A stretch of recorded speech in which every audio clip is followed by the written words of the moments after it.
For the first time, a court is considering whether former President Trump's conduct on January 6th disqualifies him from holding elected office. A group of Republican voters is arguing the 14th Amendment bars candidates who engaged in insurrection from running. It's one of several constitutional challenges to Trump's candidacy, but Trump's attorneys call the case weak. Investigative reporter Olivia Rubin joins me now for more. Olivia, this case is moving quickly. We've already heard from several witnesses. What is the latest in terms of testimony that's really making a difference here? So today the testimony has sort of moved into the expert witnesses. Yesterday we spent the day listening to firsthand accounts of what happened at the Capitol on January 6th. And now we're hearing to experts who are saying, in their opinion, why Donald Trump was personally responsible for the violence that occurred on January 6th and the insurrection that occurred. And that is critical because, remember, the crux of the case here is whether Donald Trump committed and participated in an insurrection. And that's what would bar him from being on the ballot in 2024. It's not just whether the insurrection occurred, which is the previous testimony we've heard. Now we're getting into that critical testimony where you have the expert on the stand saying, I've reviewed Donald Trump's tweets, I've reviewed Donald Trump's videos, and in my expert opinion as someone on political extremism, this is why what he said led to the violence that occurred on January 6th, which is the testimony that this group needs in order to show that Donald Trump was culpable, and that's why he should stay off the ballot here. What stood out to you so far from the arguments both the prosecution and defense are making here?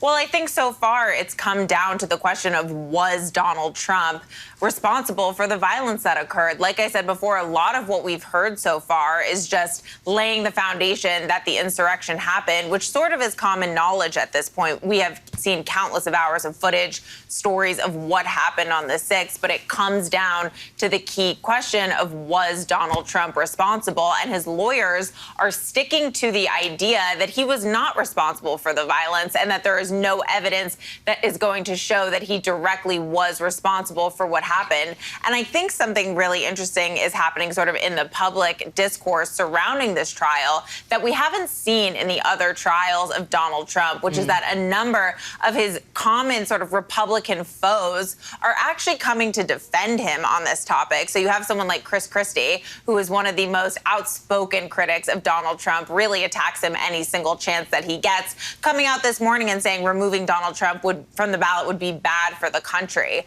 So it's sort of interesting that outside of the courtroom, there are a number of Republicans who are by no means friends of Donald Trump that are coming to defend him on this specific subject, which is just something we're not seeing elsewhere. So really interesting how it's playing out both in and out of the court. Now, both sides say this case could go all the way to the Supreme Court. So what's the pathway and potential timeline for that to happen?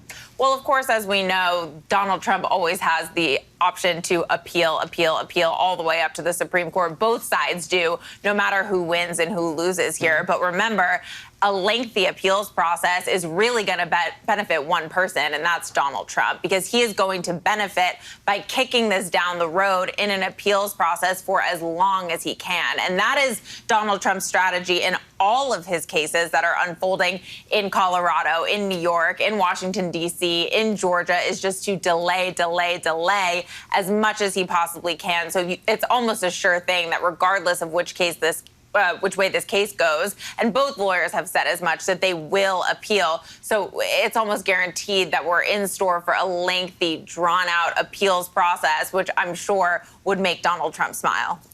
So, Olivia, where does this go from here? If we already know this whole thing is going to be appealed, how crucial is it what happens in the courtroom right now?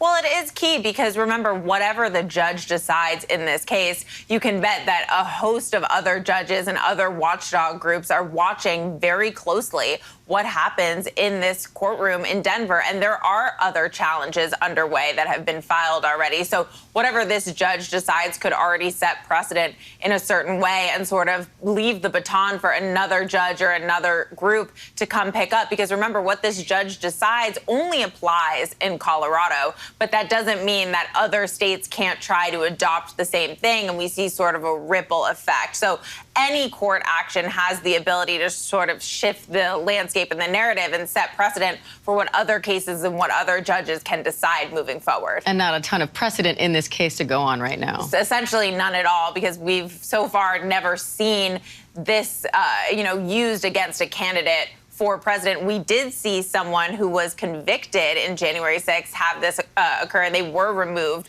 from their position in office, but so far nothing for a candidate for president. All right, investigative reporter Olivia Rubin, thank you. Hi, everyone. George Stephanopoulos here. Thanks for checking out the ABC News YouTube channel. If you'd like to get more videos, show highlights, and watch live event coverage, click on the right over here to subscribe to our channel. And don't forget to download the ABC News app for breaking news alerts. Thanks for watching.